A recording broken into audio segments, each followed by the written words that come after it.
Olá, queridos, paz do Senhor, já estamos ao vivo. São 10h30 da noite agora. Entramos ao vivo no Facebook, Pastor Sávio Silva, e no Instagram, Pastor Sávio Silva. Quero aqui dar uma boa noite a todos que nos acompanham. Quero dar uma boa noite aqui ao presbítero Igor, que é um convidado para esse bate-papo. Ok? Bate-papo especial essa noite. Nós temos um tema escatológico, um tema de grande relevância, e esse tema encontra alguma dificuldade. Algumas pessoas acabam enfrentando alguma dificuldade na interpretação dos assuntos escatológicos. Os irmãos estão entrando aqui no Instagram e estão entrando no Facebook. Peço aos irmãos aí que compartilhem essa live. Ok? Chame seus amigos para participar desse bate-papo,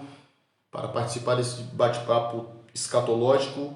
Compartilhe essa live e será bênção, será edificante para a sua vida. Temos aqui 1 hora de escatologia, 1 hora de bate-papo, e temos a certeza que Deus tem coisas grandes a falar aqui nessa noite. Presbítero Igor, das 10h30, que são agora, até as 23 horas, temos um bate-papo legal. E se você quiser mandar alguma pergunta no Instagram ou no Facebook, pode mandar que a gente vai responder aqui ao vivo aqui. Ao vivo você sabe que as coisas elas fogem da mecânica, não é? Foge da mecânica, não é nada ensaiado, não é nada elaborado da cabeça. É tudo pela revelação do Espírito em cunho de teologia centrada na Bíblia. Então é tudo ao vivo, os irmãos vão interagindo aí, compartilhando, manda sua pergunta e nós estamos aqui para responder. O tema que foi escolhido para o nosso bate-papo hoje, presbítero Igor, é escatologia bíblica. O que é escatologia bíblica? Escatologia nada mais é do que o estudo a respeito das coisas futuras, não é? É o estudo a respeito das coisas do fim. Então a escatologia bíblica... boa noite, Wagner, Deus te abençoe. A escatologia bíblica, ela trata especificamente dos assuntos a respeito do tempo do fim, da consumação de todas as coisas. Escatologia é uma expressão teológica que identifica o tratado das coisas futuras ou das últimas coisas. E é isso, o presbítero Tiago, companheiro que entrou agora, compartilha essa live aí, tá bom, meu companheiro?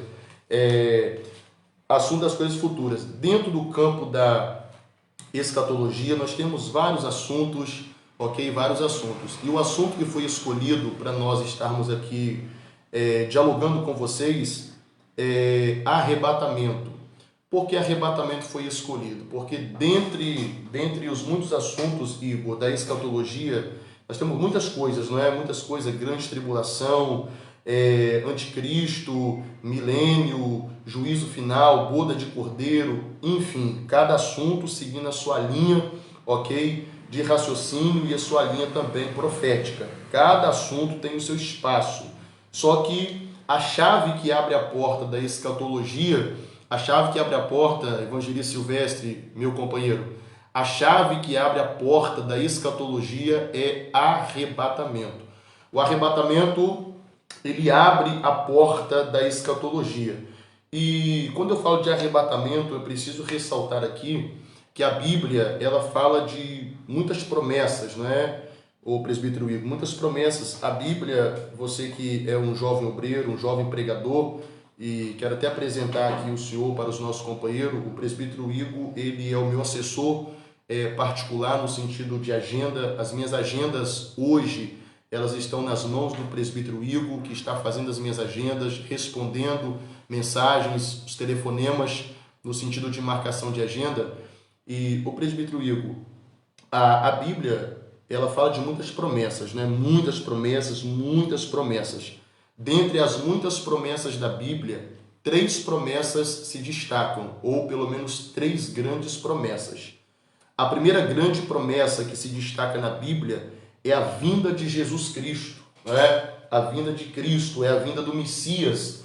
O Messias que foi profetizado no livro do Gênesis, no Bereshit, no princípio, Foi profetizado no capítulo 3 e no versículo 15. A vinda do Salvador, aquele que viria para resgatar a raça humana. Jesus Cristo, ele veio, cumpriu essa promessa, nascendo da Virgem Maria. História esta que está registrada no Evangelho escrito por Mateus, ok?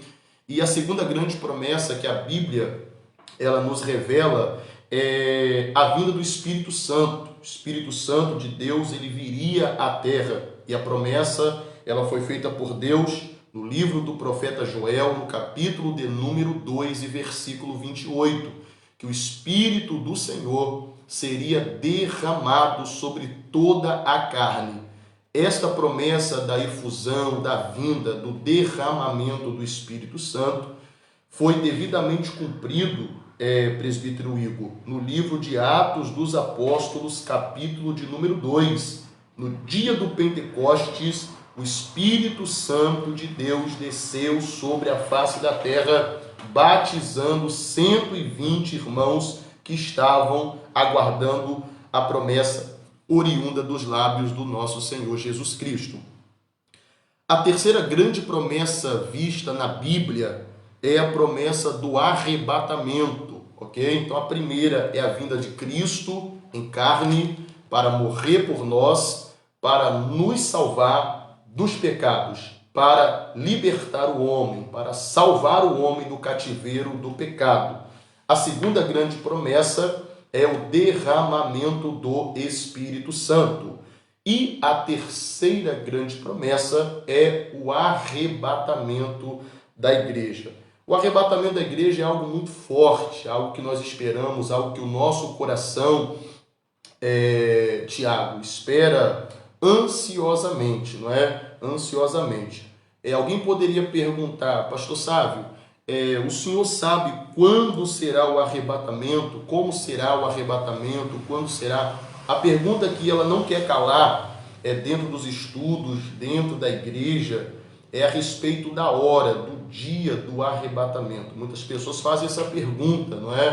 Pastor, quando será o arrebatamento? O arrebatamento da igreja, Igor, nós não podemos mencionar uma data específica para o arrebatamento. Nós não podemos mencionar, seríamos levianos, ok? Se citássemos uma data específica para o arrebatamento. Só que alguns sinais evidenciam o fato que nós estamos discutindo aqui, o arrebatamento. Só que antes do arrebatamento da igreja, o Silvestre e companheiros que nos acompanham no Facebook e também no Instagram, antes do arrebatamento da igreja, uma pessoa ela vai se manifestar. E eu quero ler com vocês na Bíblia. Acompanhe, por favor, comigo a leitura. Eu estou aqui com a minha versão. A minha versão é a Almeida Revista e Corrigida. Almeida Revista e Corrigida. Estou com ela nas mãos. Eu quero ler com vocês a primeira epístola escrita pelo apóstolo João, capítulo 2, versículo 18. O presbítero Igor, ele está com a King James, e nós temos outra versão em mãos aqui, que é a versão Peshitta. Nós vamos estar conferindo também o texto na versão Peshitta. A versão Peshitta, que é a versão que chega mais próximo do original do aramaico, da língua aramaica. Então nós vamos utilizar essas três versões aqui para discutirmos esse assunto.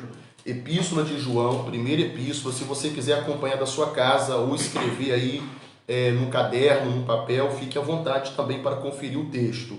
Primeira epístola de João, capítulo 2. Eu vou ler na minha versão aqui, depois o presbítero vai conferir aqui na versão dele, que é a King James, a versão do rei Tiago, ok? Está escrito assim o texto. Primeira carta de João, capítulo 2, versículo 18. Diz assim: Filhinhos, é já a última hora. E como ouvistes que veio o anticristo, também agora muitos se têm feito anticristos, por onde nós identificamos que é já a última hora. Presbítero, Confira para nós aí na versão King James, capítulo 2, versículo 18.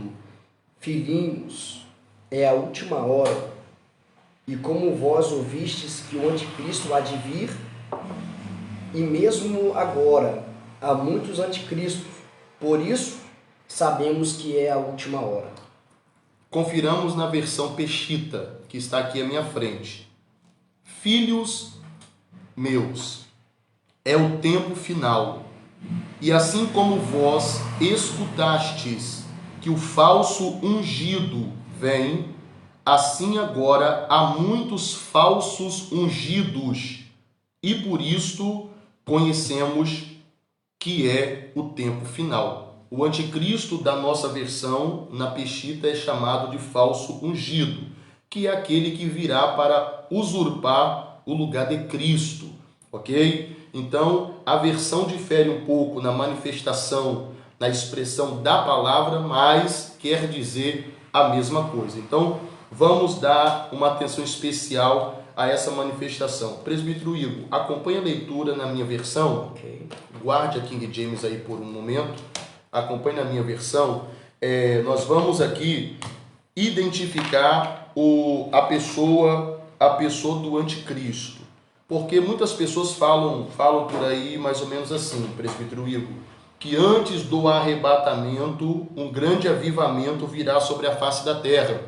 Pastor Jean, meu amigo, João Monlevade, Deus abençoe o senhor, Deus abençoe a sua família, amém? Obrigado por essa honra de nos acompanhar aqui nessa live.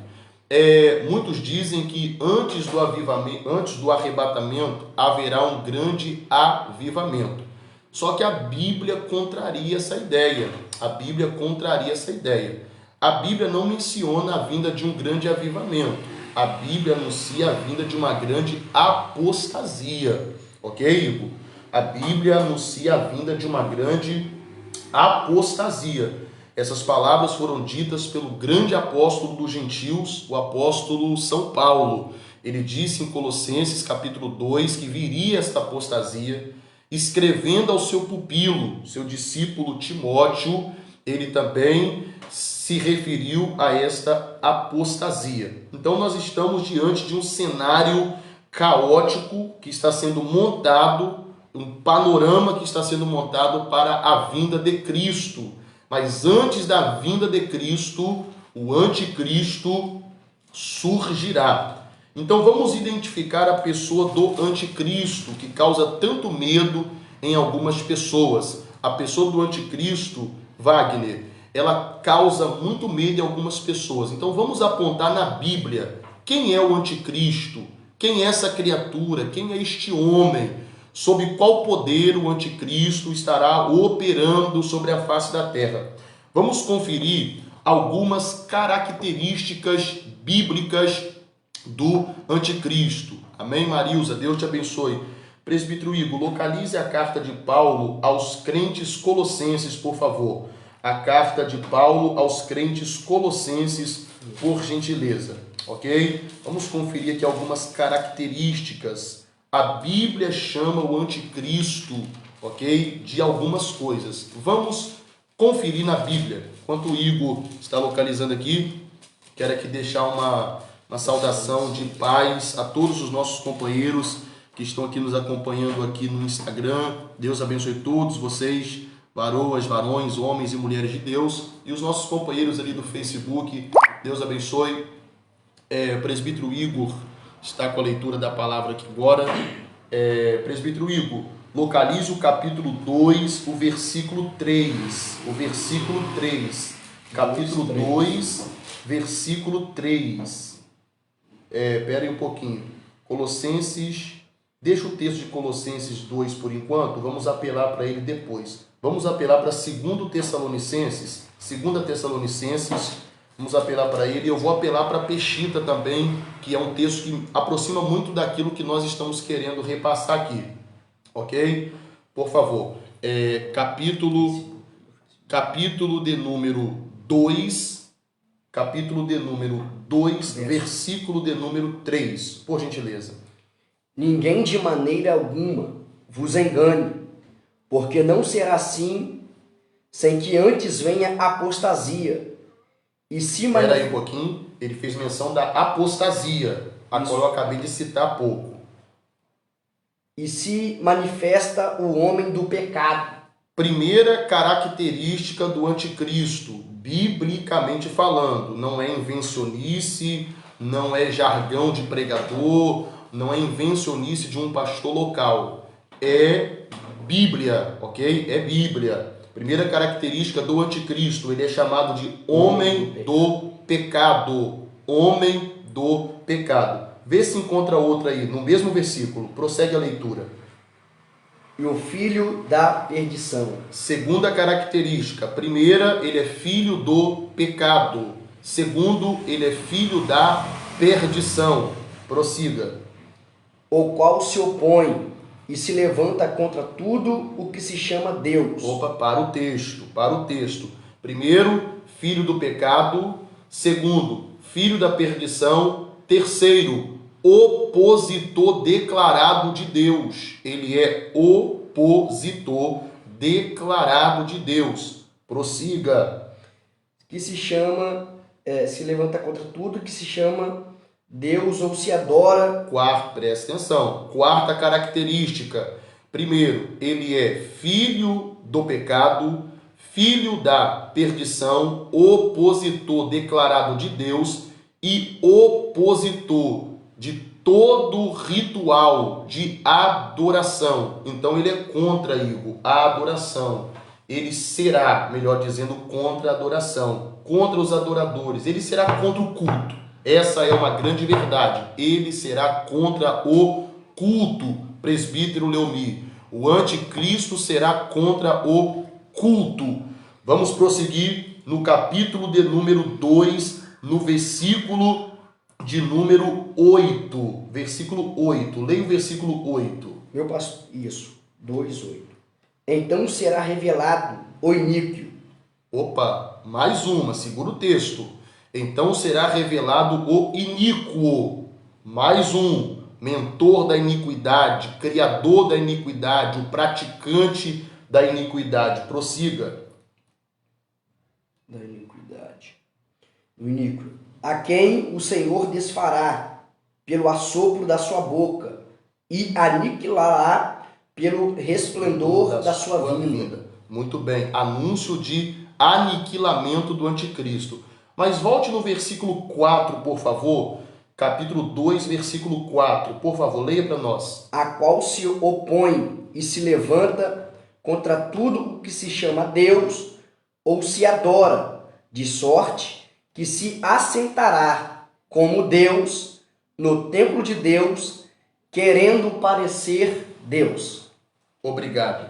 Isso aqui expressa a vontade máxima de Satanás desde os primórdios antigos, né?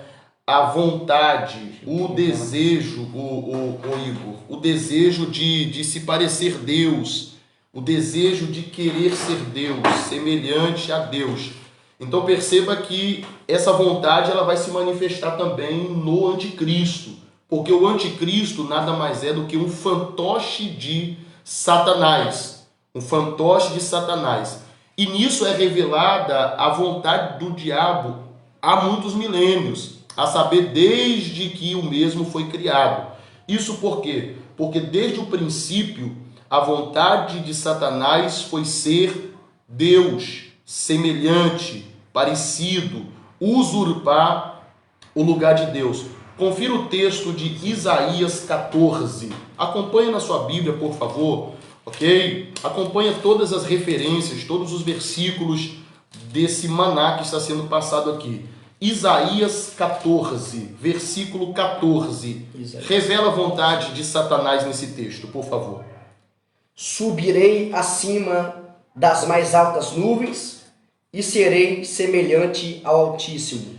Subirei às mais altas nuvens e serei, o que ele disse? Semelhante ao Altíssimo. Essa sempre foi a vontade de Satanás. Desde o princípio, Satanás quis ser semelhante ao Altíssimo. Sempre, desde o princípio. Isaías 14, ele dando lugar ao pecado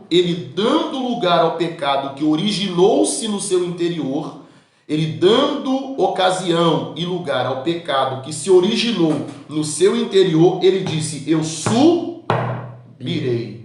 Dando lugar, dando vazão ao pecado que for originado dentro dessa criatura, Igor, ele disse: eu subirei, o pecado da soberba, eu subirei. Dando ocasião ao pecado, disse Satanás: eu subirei. E para aniquilar o pecado, disse Jesus: eu descerei. Dando ocasião ao pecado, Satanás disse: eu subirei. Para aniquilar o poder do pecado, disse Jesus: eu descerei. Olha como que a mentalidade do céu é diferente da mentalidade do inferno.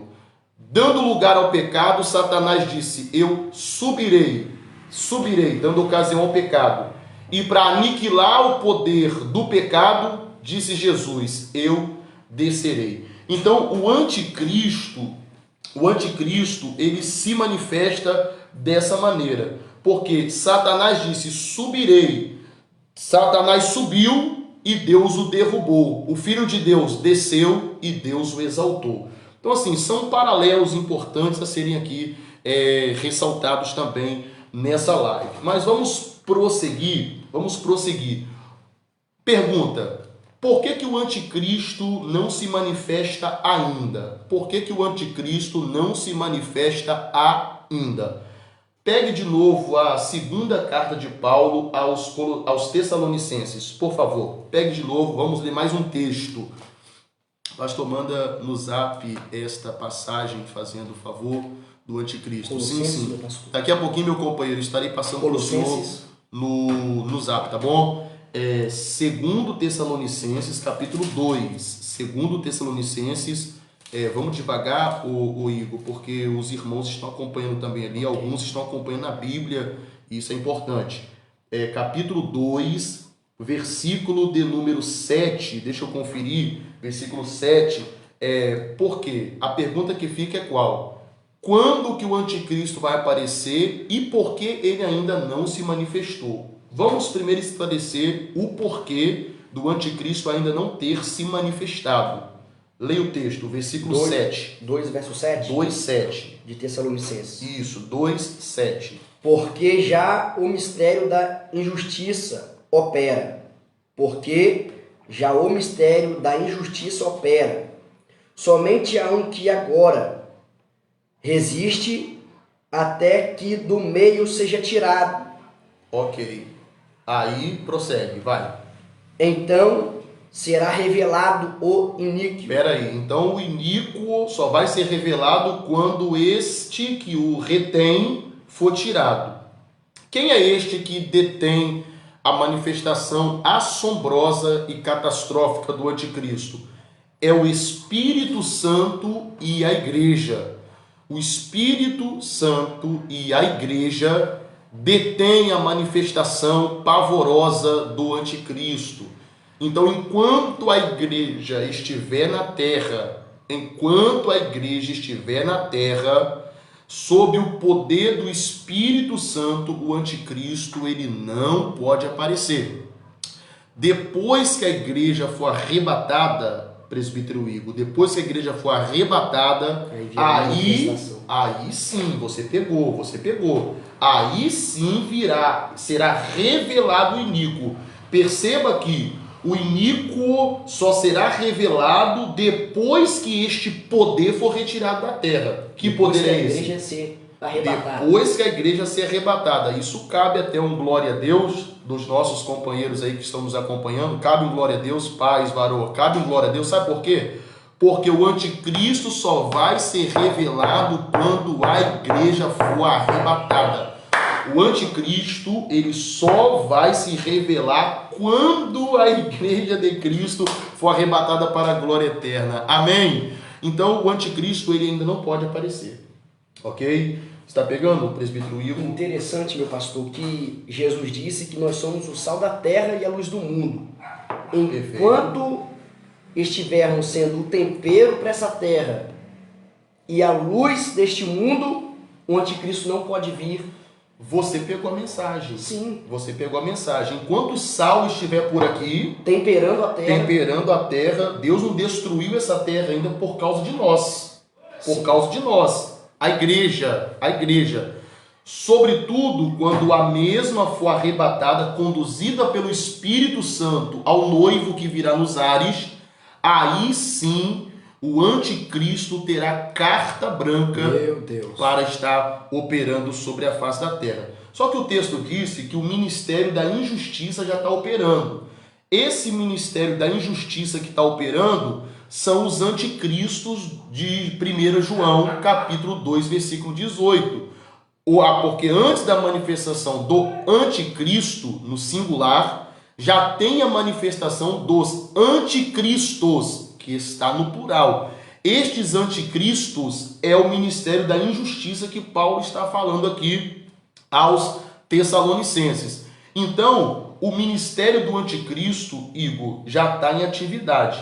O que é anticristo? É para a gente trabalhar em termos bem simples aqui. O que é anticristo? Anticristo nada mais é do que aquele que se opõe, muito bem. Aquele que se opõe à obra de Cristo. E nós já tivemos muitos opositores à obra de Deus ao decorrer dos anos, dos séculos e milênios, não é? Chegando aqui no século XXI, na atualidade, nos dias odiernos, os dias os quais nós estamos vivendo, temos muitos anticristos, né? Hoje, espalhados pelo Brasil, né? Muitos anticristos, mas eu não vou falar disso agora, eu vou deixar para falar disso daqui a pouquinho, sobre a principal casa do anticristo aqui no Brasil. É uma massa, né? Isso. É uma massa de anticristos. Isso aí. E ele tem uma casa aqui no Brasil. O anticristo, ele tem uma casa. E nós vamos revelar o nome dessa casa daqui a pouco. Mas vai acompanhando aí, vai compartilhando essa live, deixa seu joinha, comente aí, a gente vai responder tudinho depois. Qualquer dúvida, nós vamos esclarecer daqui a pouco, respondendo vocês aí. E vai deixando seu joinha, deixe seu comentário, compartilhe essa live no Instagram, no Facebook, em todas as redes sociais.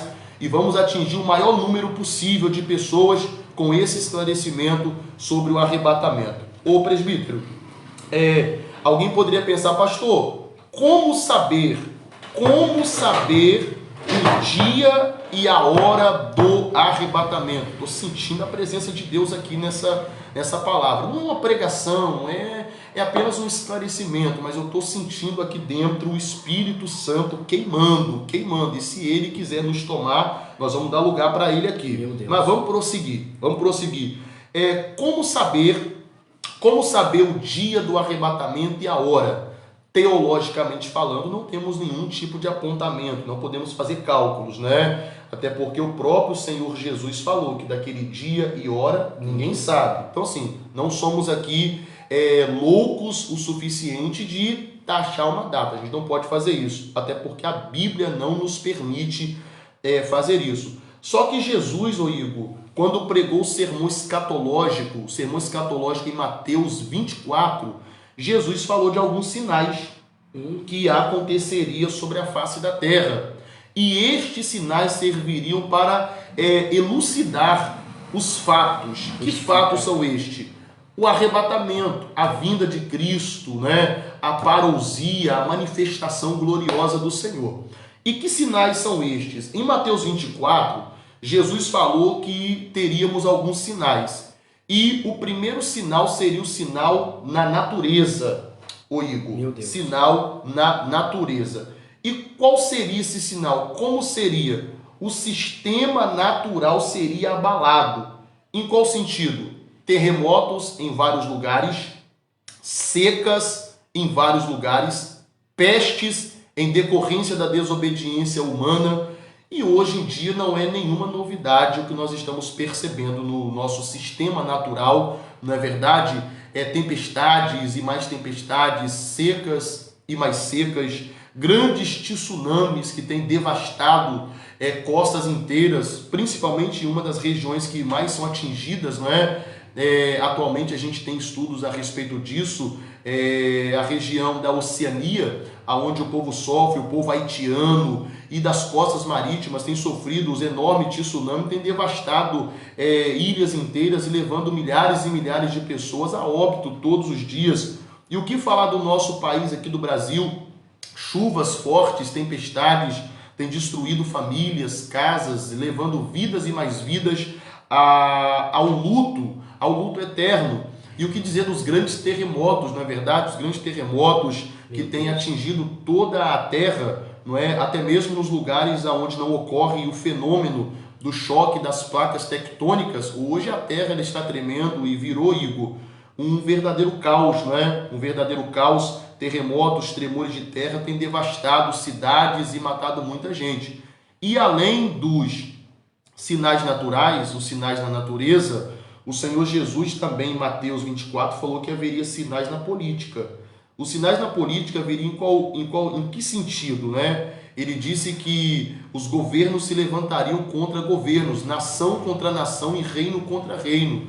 O governo seria abalado, os reinos seriam abalados. E nós estamos percebendo isso já faz muito tempo, que a política ela não é muito confiável, né? A política não é confiável, ninguém mais tem paciência para a política, mas eu não estou aqui para criticar a política, longe de mim, ok? Não quero ser leviano e também não quero usar nenhum termo de expressão acusativa para falar da política, mas quero apenas aqui ressaltar algo que a política mundial, brasileira e mundial, está um caos total e caiu num poço de total descredibilidade, não é verdade? E isso é para cumprir a palavra do Senhor Jesus, é a pura verdade, Janaína, para cumprir a palavra do Senhor Jesus. Além dos sinais também na política, Jesus disse que haveria sinais na economia, a economia do mundo seria abalada. Ele disse bem assim, em Mateus 24, que haverá fome ou haveria fome em vários lugares da terra. A fome seria uma marca, um sinal também da sua manifestação, ok? Então a fome seria um sinal. E hoje a gente não precisa nem ser muito profundo, né? Nem ser muito profundo, não quero ser simplório, mas não precisa ser profundo para falar que a economia do mundo está um caos, né? A economia do mundo. Eu não quero ser oportunista para utilizar aqui tudo que aconteceu devido à pandemia, esse ato pandêmico que assolou o mundo, a Covid, e a economia que já não estava muito boa, hoje ela se encontra muito pior. Tudo subiu, né, meu pai? Tudo subiu, pessoas estão passando fome, enfim. Só que não é culpa do que está acontecendo hoje. A palavra de Jesus ela foi liberada e é mister que tudo isso aconteça para que se cumpra o seu propósito. A fome seria alastrada sobre a terra, pessoas morreriam. É um sinal da vinda de Cristo, disse ele. Quando tudo isso estiver acontecendo,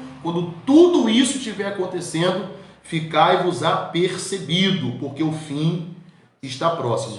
Além do sinal na economia, para a gente prosseguir, além do sinal na economia, Jesus disse também que haveria sinais na sociedade, né? Sinais na sociedade. A sociedade mundial está abalada, né? Jesus disse que os homens perderiam o afeto natural.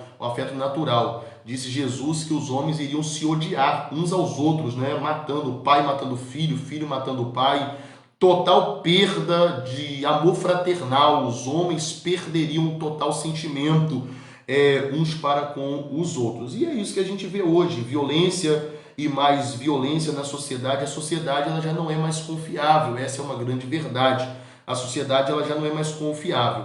Até porque a própria sociedade no mundo está enfrentando um período de inversão nos valores, não é? O que era certo hoje é errado e o que era errado hoje virou certo, né? Parece que Paulo, Igor, estava lendo o jornal quando ele escreveu Romanos 1, versículo 25 à frente, quando Paulo disse que os homens iriam mudar a verdade de Deus em mentira.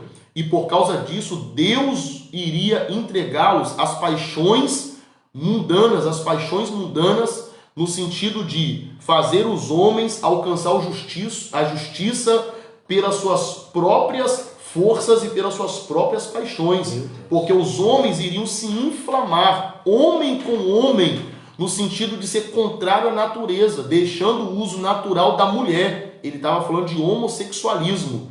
E as mulheres deixariam também o uso natural do varão, inflamando-se com outra mulher. Ele estava falando de lesbianismo. E é o que a nossa sociedade tem colocado hoje, ô Igor, de forma escancarada. A sociedade não é confiável. E agora eu quero falar aquele ponto que eu deixei agora há pouco, sobre a casa do anticristo aqui no Brasil. Onde fica a casa? Qual é o nome da casa do anticristo aqui no Brasil? Se chama Rede Globo de televisão. A casa do anticristo se chama Projac. A casa do anticristo se chama Projac. A Rede Globo de televisão é uma agente de Satanás aqui no Brasil para destruir as nossas famílias. E a Globo, a Rede Globo, a rede lixo de televisão tem levado a milhares de lares, adultério, fornicação, todo tipo de criminalidade, homossexualismo, lesbianismo, todo tipo de movimento contrário à palavra de Deus, contrário à Escritura. E fica aqui um apelo desse pastor a todos que nos ouvem agora e que vão nos ouvir ainda depois, a atentar para isso. Não dá ibope para a casa do anticristo aqui no Brasil, que é a Rede Globo de televisão, que está deteriorando a família brasileira, está deteriorando a moral ética da família e a moral ética da igreja. Então, atenção a isso, por gentileza. Prosseguindo, sinais na sociedade. E o último sinal, Igor, está aberto aí a Bíblia? Evangelho de Jesus, segundo escreveu o apóstolo Mateus. Eu sempre gosto, evangelista João Batista, meu amigo, eu sempre gosto de dizer Evangelho de Jesus Cristo, ok? Porque eu gosto de citar Evangelho de Jesus Cristo. Porque Mateus ele não teve evangelho, ok? Mateus não teve evangelho, Marcos não teve evangelho, Lucas não teve evangelho e nem João teve evangelho, tá certo assim? Evangelho de Jesus Cristo, segundo escreveu Mateus, segundo escreveu Marcos, segundo escreveu João, segundo escreveu Lucas, etc. Então vamos apelar para Mateus, o texto de Mateus capítulo 24. O último sinal, Jesus revela para nós agora. Leia 24, versículo 12. 24, 12, enquanto eu tomo água aqui para lubrificar as cordas vocais. É forte. E por se multiplicar a iniquidade, o amor de muitos se esfriará. Leia de novo. E por se multiplicar a iniquidade, o amor de muitos se esfriará. Deixa eu dar uma saudação de paz aqui para os companheiros, depois nós vamos discutir isso aí. Pastor Eliseu, Deus te abençoe, meu amigo, meu obreiro. Deus abençoe Cleiton César da Silva, Deus te abençoe. Evangelista João, meu irmão Wagner, Deus te abençoe. Estamos juntos aí nessa live. Compartilha aí, compartilha com seus amigos. Estamos aqui no Facebook também, estamos aqui com várias pessoas aqui nos acompanhando. Compartilhe, nos ajude aí nessa live aí, tá bom? E Deus com certeza vai abençoar Liliane, Pai do Senhor, varão de Deus. Deus abençoe, presbítero Tiago. Vamos de Bíblia. Aqui é Bíblia, Tiago. Tiago, tem uma coisa que eu gosto, Silvestre, Tiago, tem uma coisa que eu gosto, é de Bíblia. É Bíblia. Aqui a gente não tem conto da carochinha, não tem outras conversas. Palavra de Deus. É só Bíblia. É só palavra. Eu não sei cantar, vocês sabem muito bem disso, a minha voz é horrível, horrível. Os irmãos da igreja sabem que eu sou péssimo cantor, não sou muito bom pregador, mas a gente tem aí se esforçado pela Bíblia, né? Então vamos lá. Ô Igor, leia de novo ali para os companheiros. Mateus capítulo 20. Orlando, Evangelho de Jesus. paz, presbítero, abençoado. Evangelho de Jesus. Para quem chegou aí, 24, verso 12. E por se multiplicar a iniquidade, o amor de muitos se esfriará. Ô Igor, que sinal que ele está anunciando aí? É a apostasia. Jesus está anunciando a apostasia. Por se multiplicar a iniquidade, o amor de muitos esfriaria. Ele está anunciando a apostasia. O que é apostasia? A palavra apostasia no hebraico é marad. Marad. Marad, a expressão hebraica marad, significa abandono voluntário da fé. Meu Deus. Abandono voluntário da fé. O que nós estamos vendo hoje, na verdade, é muitas pessoas abandonando a fé, literalmente, né? Alguns não se desviam para o mundo, mas se tornam apóstatas dentro da igreja. Vários pastores apóstatas, evangelistas apóstatas, vários pregadores apóstatas, vários levitas apóstatas, crentes que estão apostatando-se da sua fé. Não se desviaram, mas se tornaram, queridos, apóstatas dentro da própria igreja. Pessoas que não oram mais, pessoas que não jejuam mais, pessoas que não leem mais a Escritura, pessoas que não buscam mais a presença de Deus, pessoas que aderiram ao mundo e deixaram o mundo entrar nos templos, estão abandonando a fé cristã e aderindo ao modismo, ok? Ao modismo, a inovação mundana. Eu não estou falando de renovação. A renovação, ela vem de Deus. A renovação, ela vem de Deus. A inovação, ela vem do mundo. E o que nós estamos vendo na igreja brasileira não é renovação, é inovação. A renovação, ela vem da vertical e a inovação, ela vem da horizontal. A inovação, ela vem do mundo para cá. A renovação, ela vem de Deus para cá. Então nós estamos confundindo.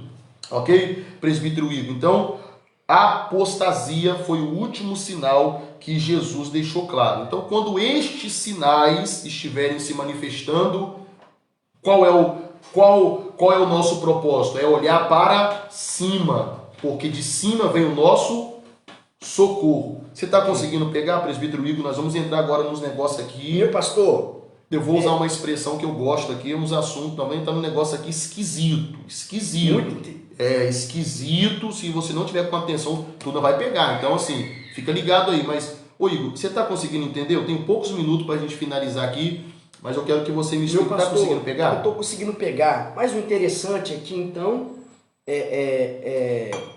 a pessoa, quando ela está na apostasia, ela está um morto-vivo dentro da igreja? É isso que o senhor está me dizendo? A pessoa, ela está morta, espiritual e viva para o mundo. Porque se ela não ora mais... Sim, a pessoa que ela tá... Me explica, meu pastor, me explica. Ela tá viva para o mundo, mas ela tá morta para Deus. Pessoa que aderiu o modismo, o mundanismo, ela tá viva para o mundo, para as concupiscências do mundo, e ela está morta para Deus. Quando a concupiscência fala forte, o homem já está dando lugar para o mundo, ok? Então é isso que nós estamos vendo. Mas quando tudo isso acontecer, o sinal está claro. Jesus, ele está voltando. A mensagem mais completa de arrebatamento da igreja que nós temos no Novo Testamento está na primeira carta de Paulo aos Tessalonicenses. Localize, por favor. Você está com a revista corrigida. E eu vou prosseguir aqui com a Peshitta, ok? Vou continuar aqui com a Peshitta. Recomendo, tá bom? Recomendo a todos que gostam de estudar a Bíblia. Recomendo a todos. 1 Tessalonicenses. Opa! Primeira, tá bom, pessoal? Não primeiro. Frisa nisso também, que é importante, a título de conhecimento. Não é 1 Tessalonicenses, 1 Coríntios, é 1 Tessalonicenses. Quando se refere a um livro do Antigo Testamento, como Samuel, Reis, Crônicas, se diz primeiro livro de Samuel, segundo livro de Samuel, primeiro Crônicas, segundo Crônicas, enfim. Lá é no masculino.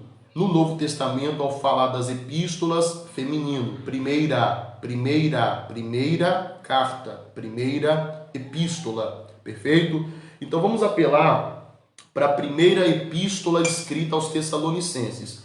A mensagem mais completa sobre arrebatamento está inserida aqui.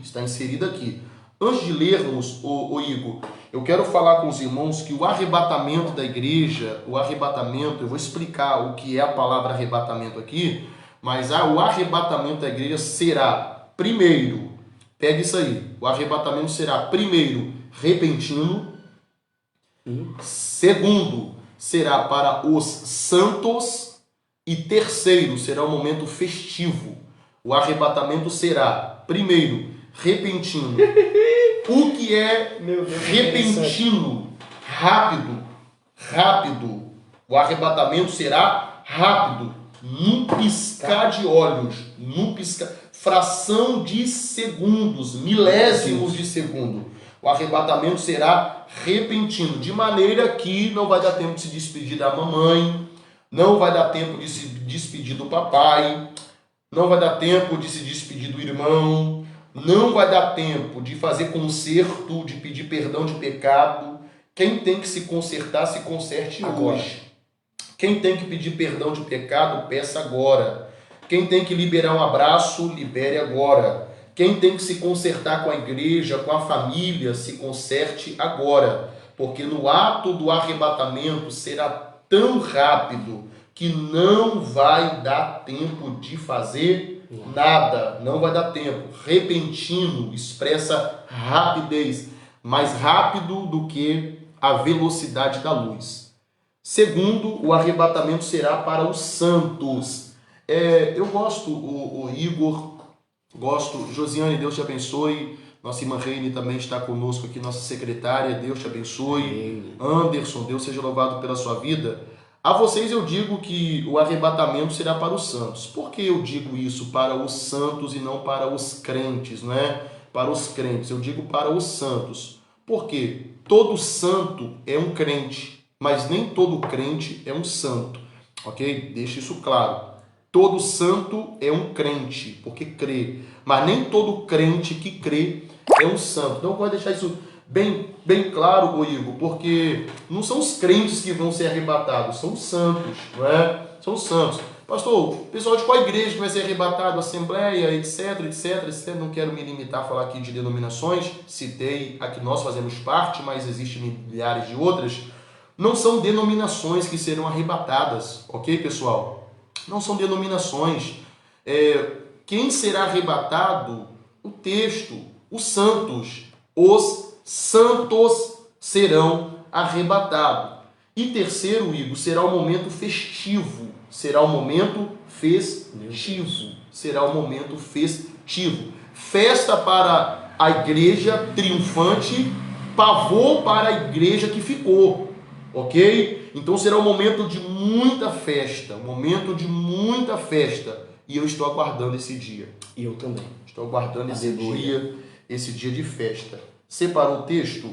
1 Tessalonicenses? 1 Tessalonicenses, capítulo 4.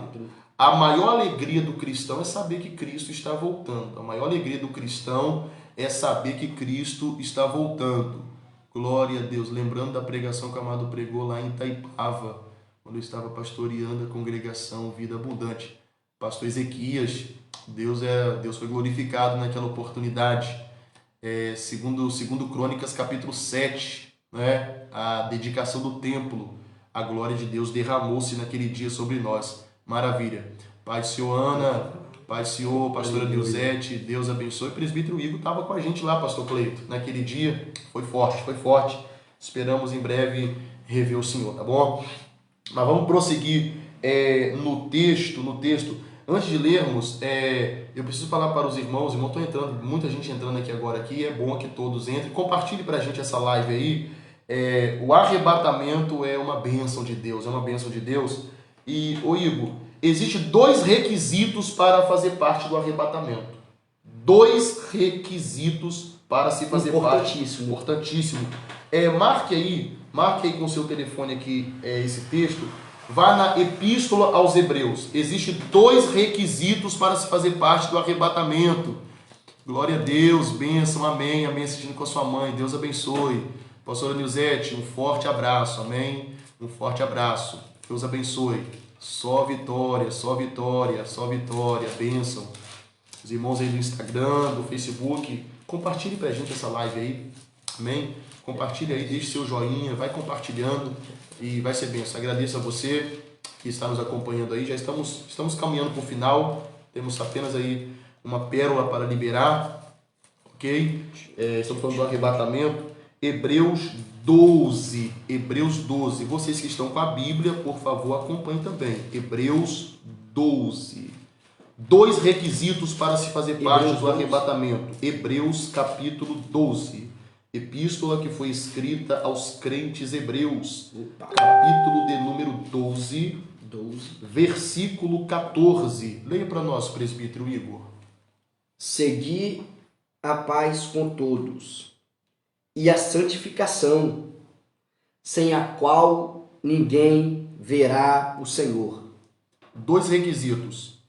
Sem cumprir estes, impossível ver a Deus. Ver a Deus. Só vai poder ver a Deus quem for arrebatado. Ok? Arrebatado. Primeiro requisito é ter paz com todos.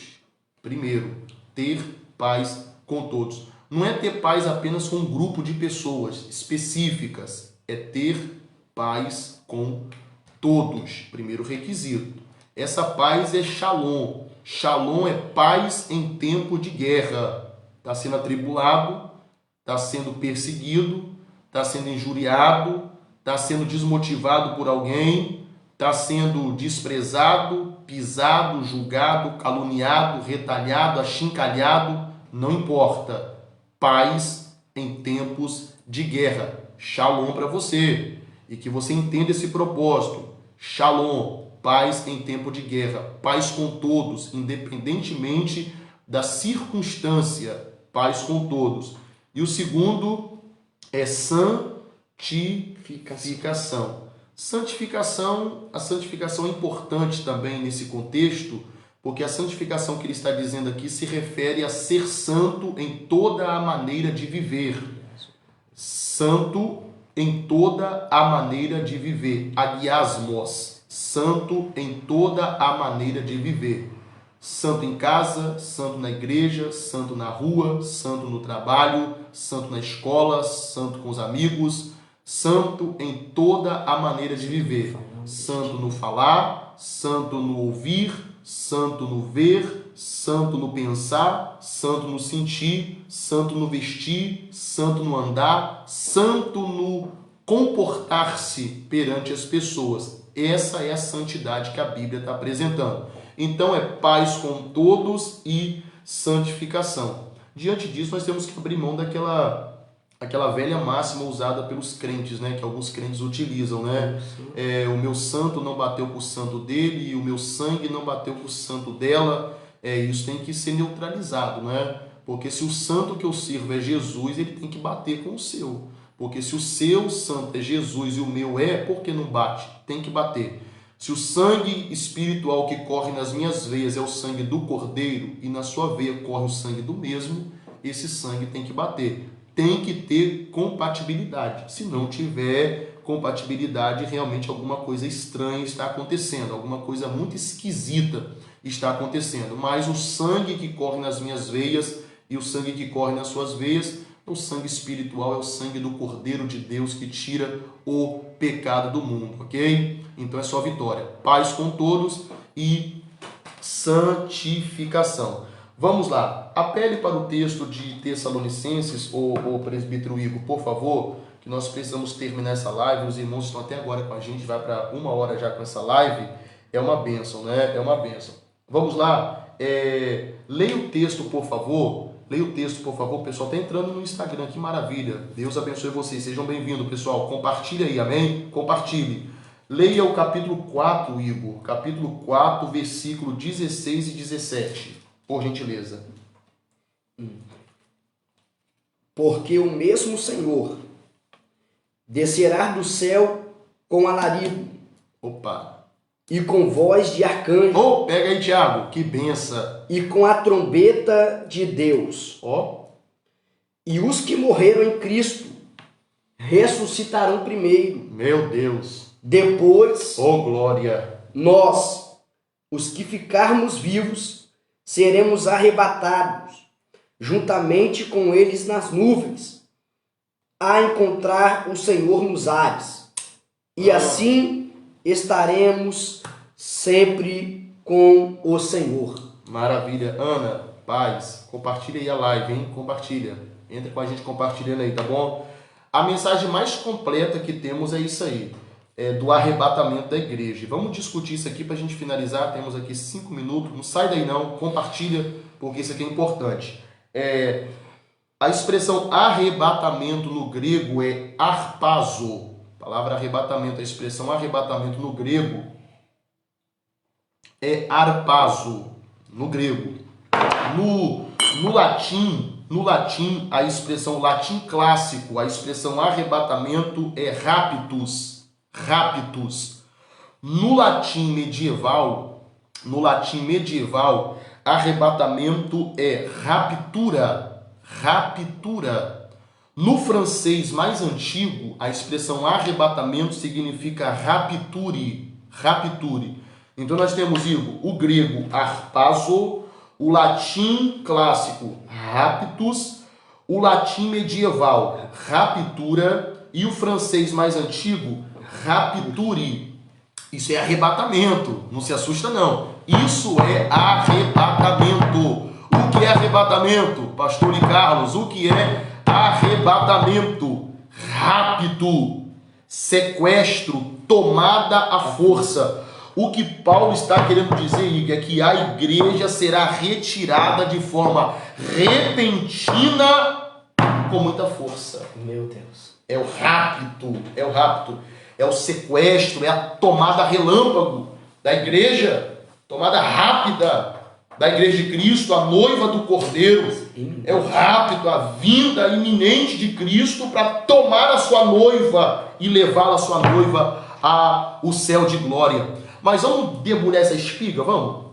Vamos debulhar essa espiga. Vamos fazer uma exegese bíblica rápida desses 2 versículos aqui, para nós podermos finalizar. Dos 2 versículos, ele disse, porque o mesmo Senhor descerá do céu. Vá aí, por favor. É porque, ô Igor, isso aqui não é para mostrar para vocês que a Bíblia diz a respeito de dia e hora da volta de Cristo. Nós apontamos os sinais biblicamente falando aqui para todos vocês, né? Não seria louco aqui de citar nenhum tipo de dia, até porque o mentor, né? O pai do Adventismo do Sétimo Dia, o Dr.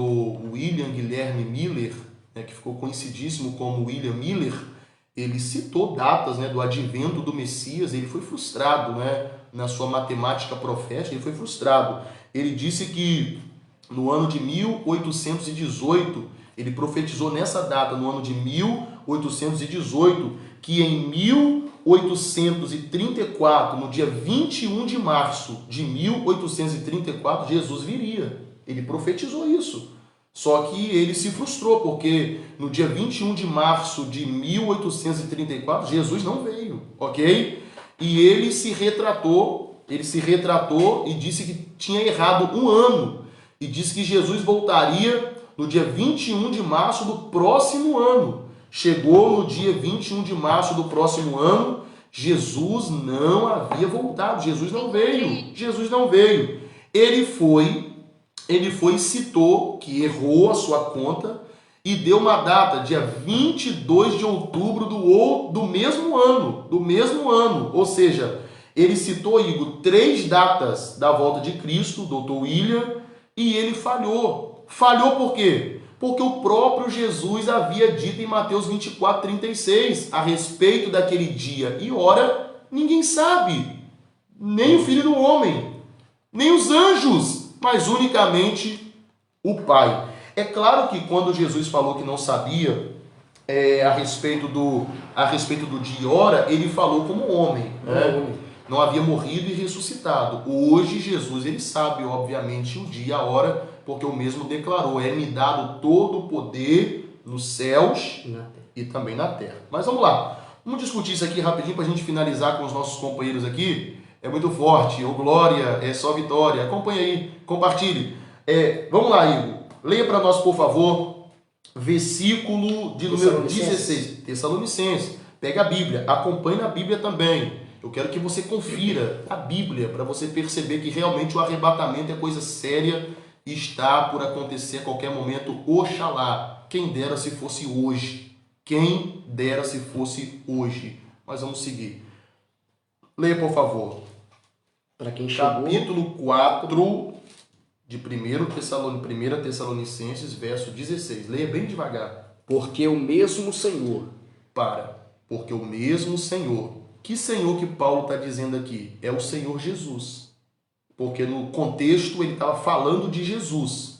Ele estava falando de Jesus, falando de Jesus, falando de Jesus. Aí ele prossegue o assunto e diz: o mesmo Senhor. Que Senhor? aquele que É o mesmo Senhor morreu e que ressuscitou. que havia morrido, segundo a pregação dele, e havia ressuscitado. É o mesmo Senhor. O Senhor que ele está dizendo é o Senhor Jesus. Prossegue. O Nazareno, né? Porque o mesmo Senhor descerá do céu. Descerá do céu. Vamos devagar, porque o santo é de barro, né? O santo é de barro. Vamos devagar. O mesmo Senhor descerá do céu. Descerá. A expressão descerá no grego é katabaino. A expressão grega para descerá é katabaino. A expressão katabaino significa vir de cima para baixo. Vir de cima para baixo. Ele virá de cima, Igor. Ele virá de cima. De cima onde? Descerá do Céu. Descerá do Céu. do céu. Vir de cima para baixo. Descerá do céu. Perceba que Paulo está usando céu no singular. Está no singular ou está no plural? Confira aí. Porque o mesmo Senhor descerá do céu. Confira na sua Bíblia também. Está no plural ou no singular? O mesmo Senhor descerá do céu. Está no singular. Singular. Ele não usa céus, Céus. no plural. Moisés escrevendo Gênesis, no capítulo 1, versículo 1. Bereshit bara Elohim Hashamaim Eretes. No princípio criou Deus os céus, tá plural lá, tá plural, céus e a terra. Quando ele vai falar aqui, Paulo, ele fala céu no singular, céu no singular. Pelo escrito dito por Moisés, dá a entender que existe mais céus, ok? Cientificamente falando, não biblicamente, cientificamente falando, existe comprovado dois céus, cientificamente falando. Biblicamente falando, existe 3 céus. Cientificamente, 2. Biblicamente, 3, ok? Cientificamente 2, biblicamente 3. Então, vamos lá. O primeiro céu que a Bíblia aponta, o primeiro céu é o céu chamado céu de Aurânio. Céu de Aurânio. E qual é o céu de Aurânio? É esse céu que está sobre a nossa cabeça, ô Igor. Onde ficam as nuvens? Onde voam os pássaros, aviões, é chamado de céu atmosférico. É esse céu aqui, ó. É esse céu que está sobre a nossa cabeça. Isso é importante. Primeiro céu. O segundo céu é chamado de céu de Mesorânio. Grave isso. Céu de Mesorânio. Esse segundo céu, chamado céu de Mesorânio, é o céu chamado de céu cósmico. Céu cósmico, que está além desse céu atmosférico. É aonde estão as galáxias, os planetas, a Via Láctea, ok? Lua, o sistema solar, no sentido geral. Perfeito assim? Então, acompanhe dessa maneira. O terceiro céu é chamado de céu de Eporâneo. Céu de Eporâneo. O céu de Eporâneo, Igor, é o terceiro céu. Meu Deus. É o terceiro céu. É onde Deus está. Aonde Deus mora. É onde Deus mora. E aonde nós vamos morar qualquer dia desse. Tem glória a Deus aí? Aleluia. Glória a Deus, aonde nós vamos morar qualquer dia desse. Ô Igor, esses 3 céus também representam uma coisa. Esses 3 céus representam uma coisa. E eu vou falar para vocês o que representam. Atenção, por favor. Representa o tabernáculo. Meu Deus, eu não sabia disso. Esses 3 céus representam o tabernáculo. Eu não sabia isso. Não sabia. esses três céus, atmosférico, cósmico e o céu dos céus, representam o tabernáculo. O tabernáculo tem três partes: átrio, santo e santo dos santos. Átrio, santo e santo dos santos. Meu Deus. Nessas três manifestações do santuário, nós temos os três céus. Primeiro, o céu atmosférico representa o átrio. Que é isso? No átrio, Que é isso? Incrível isso aqui. no átrio qualquer pessoa podia caminhar. No átrio qualquer pessoa podia caminhar. E nesse primeiro céu aqui, qualquer pessoa pode trafegar. Qualquer pessoa. De avião, não é assim? Paraquedas. Enfim. Esse primeiro céu é livre. Lá no átrio, ô Igor, as pessoas tinham liberdade Tinha de acesso. No lugar santo era um pouco mais restrito, mas as pessoas tinham acesso. Meu Deus, pastor. Sacerdotes tinham acesso ao santo. Aleluia. Aleluia, Deus. glória a Deus. Tinham acesso. O segundo céu, as pessoas têm acesso.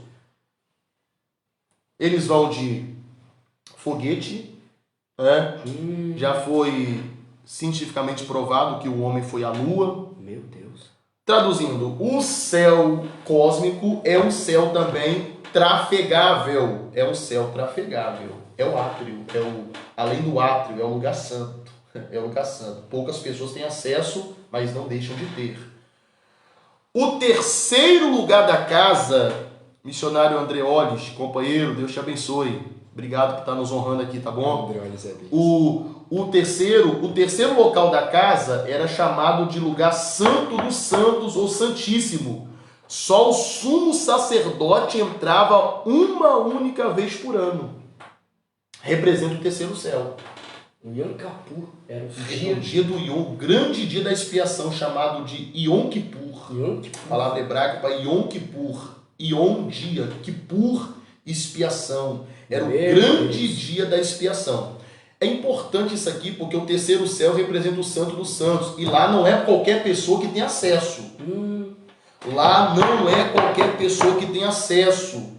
Porque o véu separava. Escute.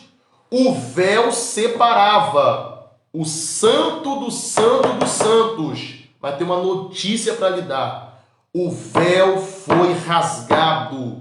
E o espaço que antes era restrito aos homens, Cristo abriu um novo e vivo caminho por intermédio do seu próprio sangue. E quando a trombeta tocar, vamos entrar no Santo dos Santos. Meu Deus. Quando a trombeta tocar, nós vamos entrar no Santo dos Santos. E eu creio, pastor, que este caminho ele não passou, entendeu? Ele é o mesmo. Esse caminho é o mesmo. Sim. Ele não mudou. Ele não mudou esse caminho. Isso aí. Ele continua sendo o mesmo. E só tem acesso a este caminho pelo que o Senhor e pelo que a palavra está dizendo, que só entra neste céu, que é chamado o Santíssimo Lugar. Lugar Santíssimo. O Lugar Santíssimo. Céu de Eporâneo. Aqueles que são lavados, remidos Boa. pelo sangue do Cordeiro. Maravilha. Vamos dar seguimento à nossa exegese? Nós estamos no céu, não é? O céu. Vir de cima para baixo. Prossiga, por favor. Mesmo o Senhor descerá do céu. Descerá como? Com o quê? Com alarido. Com alarido. Está acompanhando aí na sua Bíblia? Com alarido. Alarido expressa um ato de gritaria. Barulho, clamor, meu Deus, de combate. Para que esse clamor? Para chamar os salvos que estão mortos e os que estão vivos. Porque o arrebatamento é o chamamento dos salvos. Jesus, ele veio no Evangelho para salvar e buscar. Salvar e buscar. Meu Deus. Salvar e buscar. Salvar e buscar. Janaína, na primeira vinda ele veio para salvar. Na segunda vinda ele vem para buscar. Meu Deus. Ele veio para salvar e buscar. Essa é a colocação correta. Eu estou aqui com a Peshitta, na minha expressão aqui, na minha versão Peshitta, ela está colocada mais corretamente. Ele veio para salvar e buscar. Na primeira vinda, ele salva. Na segunda vinda, ele busca os salvos. Isso, o Igor.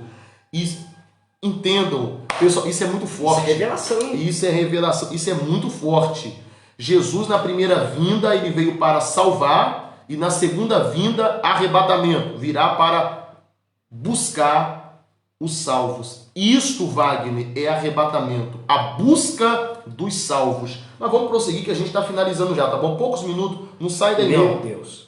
Alarido, gritaria. Olha só, disse o apóstolo João no evangelho escrito por ele, no capítulo 5, versículo 24, 25 à frente, diz que vai chegar um dia em que os mortos ouvirão a voz do Filho de Deus. Os mortos ouvirão a voz do Filho de Deus. E aquele que ouvir, levantará do túmulo. Meu Deus, pastor. Aquele que ouvir, levantará do túmulo. Aleluia. Prossiga o texto. Descerá do céu com alarido. E com voz de arcanjo. E com voz de arcanjo. Percebam, por favor, a preposição de. Voz de. Jesus, ele não vai vir como arcanjo, né? A expressão arcanjo no grego é arcângelos. Arcângelos indica um anjo de alta potência. A Bíblia só aponta um arcanjo. A Bíblia, o nosso cânon sagrado, nossos 66 livros só apontam um arcanjo. O nome dele é qual mesmo, Igor? Arcanjo Miguel. Arcanjo Miguel. Miguel é o protetor de Israel, um anjo de alta potência, muita autoridade, batalhou com o diabo, batalhará ainda pelo povo de Deus. Enfim, anjo de alta potência, está na partilheira de cima. Então, quando Paulo diz que ele virá com voz de arcanjo, a preposição de indica que ele virá com a voz semelhante à de arcanjo. Se arcanjo é um anjo de alta potência, o que Paulo quer dizer? Jesus virá com autoridade. Meu Deus. Jesus virá com autoridade. É isso que ele quer dizer. Com autoridade. Prossiga o texto. Com voz de arcanjo. E com a trombeta de Deus. E com a trombeta de Deus. E com a trombeta de Deus. Qual é o propósito dessa trombeta? Qual é o propósito dessa trombeta?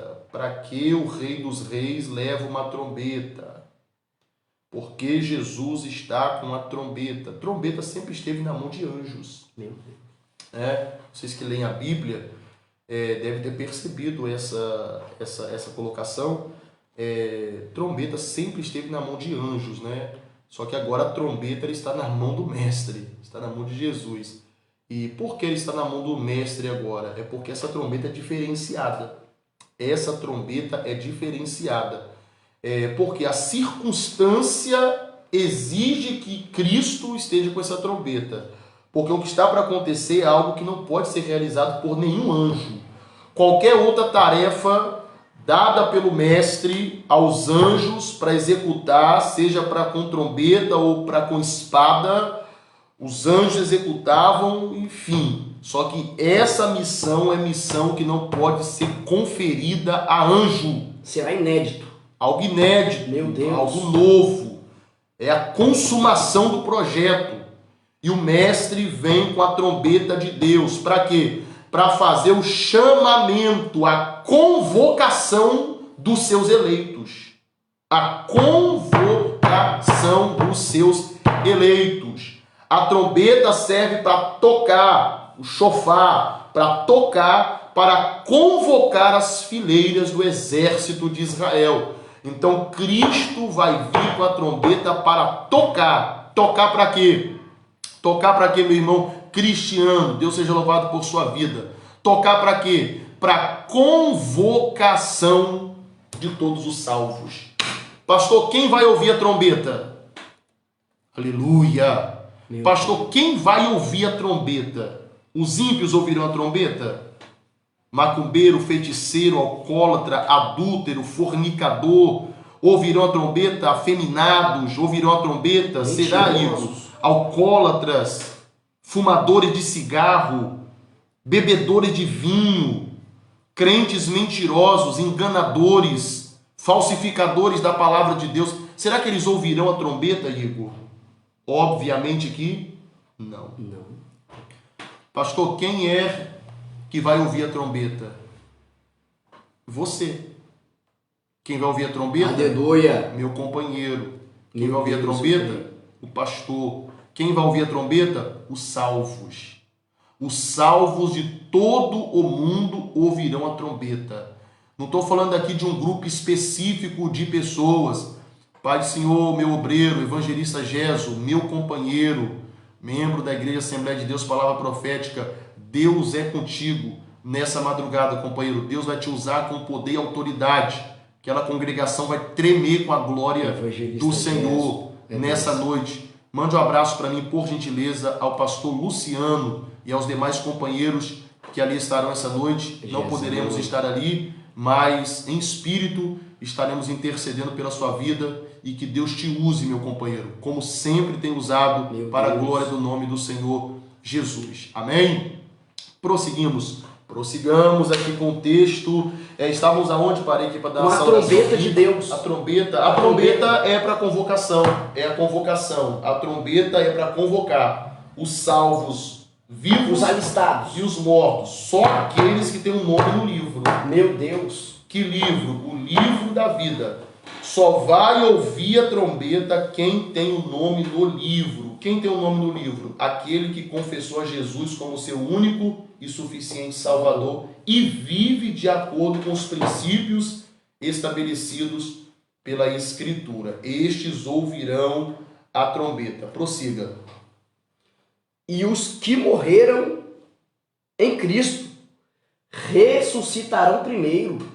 Antes de subir a igreja, os mortos, os santos que dormem, ressuscitarão primeiro. De maneira nenhuma precederemos aos que dormem. Nós não vamos primeiro, né? Nós vamos ainda estar aqui, mas isso será muito rápido. Não dá nem para descrever a rapidez desse movimento. Mas, sobretudo, a gente entende que os mortos ressuscitarão primeiro. Depois, ele explica. Coloca aí, vai. Os mortos. Verso 17. Leia de novo. Os mortos. Porque, os que morreram em em Cristo ressuscitarão primeiro. É porque para ressuscitar, primeiro tem que morrer em Cristo. Meu Deus. Ok? Para ressuscitar primeiro, tem que morrer em Cristo. Se não morrer em Cristo, ficar para a segunda ressurreição, que é para a vergonha eterna. Mas a primeira ressurreição agora para a glória do arrebatamento é quem está claro o texto. Não precisa teologizar, não precisa aqui buscar enciclopédia, não precisa buscar dicionário, não precisa apelar para nenhuma fonte. Está claro, os que morreram em Cristo, para ressuscitar primeiro, para fazer parte da primeira ressurreição, tem que morrer em Cristo. Ressuscitarão, é isso que está escrito? Ressuscitarão. A expressão ressuscitarão, no grego é anistemi. No grego, ressuscitarão. Anistemi. A expressão grega anistemi quer dizer e se colocarão de pé. E se colocarão de pé. Ressuscitarão anistemi. Pai do Senhor Bismarck, Deus abençoe. E se colocarão de pé. Pegou aí? Se colocarão de pé. Então, os salvos que estavam dormindo em Cristo, quando ressuscitarem, eles vão formar um poderoso exército, saindo direto das sepulturas. Aleluia. Vão formar um poderoso exército, saindo direto de suas sepulturas. E se colocarão de pé. E depois? Tá acabando, pessoal. Segura aí, tá acabando já. Depois nós. Nós quem? Os que ficarmos vivos. Ô Igor, mas nós quem? Paulo, o que Paulo está falando? Depois nós, os que ficarmos vivos. Nós quem? Paulo não foi arrebatado. Meu Deus. Paulo não foi arrebatado, Paulo foi martirizado, né? Em Roma. Paulo não foi arrebatado. Por que ele usa a expressão depois nós? Ele usa a expressão depois nós. Jaqueline, cantora Jaqueline, Deus te abençoe, Deus te use cada vez mais, amém? No ministério do louvor, Deus é contigo, mulher. Por que ele usa essa expressão depois nós? Ele usa essa expressão depois nós porque Paulo ele era tão crente no que pregava que ele cria piamente que o arrebatamento era para aqueles dias. Meu Deus, incrível, hein? Paulo nunca pregou, Igor, arrebatamento para amanhã. Paulo pregava arrebatamento para hoje, para agora. Nós não podemos pregar arrebatamento para amanhã, para 2023, para 2024, para 2025. Não podemos pregar arrebatamento para o mês de março, para o mês de abril. Não podemos pregar o arrebatamento para domingo, para segunda. O arrebatamento tem que ser pregado para hoje. Para já. Se nós pregássemos o arrebatamento para hoje, a nossa vida seria transformada. Sabe por que muitas pessoas não experimentam a transformação? Porque esperam Cristo sempre no outro ano, no outro mês, na outra semana. Temos que esperar Cristo hoje, agora. E se de fato esperarmos Cristo hoje, a nossa vida será mudada. Crentes frequentadores de igreja, crentes que participam de cultos em igrejas, mas não têm a sua vida devidamente transformada, é porque de fato não acredita na volta de Cristo, não acredita no arrebatamento de Cristo, não acredita na volta iminente de Cristo, porque se acreditasse mudava a sua vida, os seus comportamentos. Jesus está às portas. Vamos terminar, vai. Meu Deus. Seremos arrebatados. Arrebatados. Nós já explicamos a expressão arrebatados, né? Arrebatamento. Já explicamos. Arrebatamento. Arpazo no grego. Raptus no latim. Ok? Já explicamos isso aqui. Rapture no francês. É tomada repentina. Tomada rápida. Sequestro súbito. Algo tomado com força. Prossegue. Seremos juntamente com eles nas nuvens. Então quer dizer que nós não vamos primeiro, nós vamos juntos, né? O arrebatamento é juntos. É juntos. Iremos juntos. Ninguém vai primeiro. Eu sou seu pastor, eu não vou primeiro. Você não vai primeiro que eu, nem que eles. Nós vamos juntos. Juntos. Se o arrebatamento é um evento que ocorrerá e ele vai unificar a igreja para todos irmos juntos, por que viver separado hoje? Meu Deus. Por que viver separado hoje se o arrebatamento a gente vai junto? Por que tanta hipocrisia, tanto farisaísmo e tanto preconceito religioso? Tantas contendas, inimizades, porfias. Por quê? Se no arrebatamento nós vamos juntos, e por que viver separados hoje? Prossiga. E eles nas nuvens, a encontrar o Senhor nos ares. Isso quer dizer que o arrebatamento é invisível. Meu Deus. É invisível. Jesus não virá à terra. Jesus não vai vir à terra nessa segunda manifestação, na primeira parte. Jesus, ele vai vir nas nuvens. E das nuvens ele vai esperar a sua noiva. Ok? A sua noiva. Está escrito ali. Iremos ao encontro do Senhor nos ares. O casamento vai ser nos ares, Igor. O casamento não vai ser aqui na terra. O casamento vai ser nos ares. Finaliza. Depois, e assim estaremos sempre com o Senhor. Sempre, ou seja, esse casamento então não vai ter divórcio. Não. Então você está falando que esse casamento é um casamento indissolúvel, inseparável.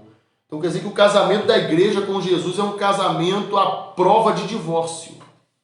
a prova de divórcio, porque ele está escrito, e assim estaremos para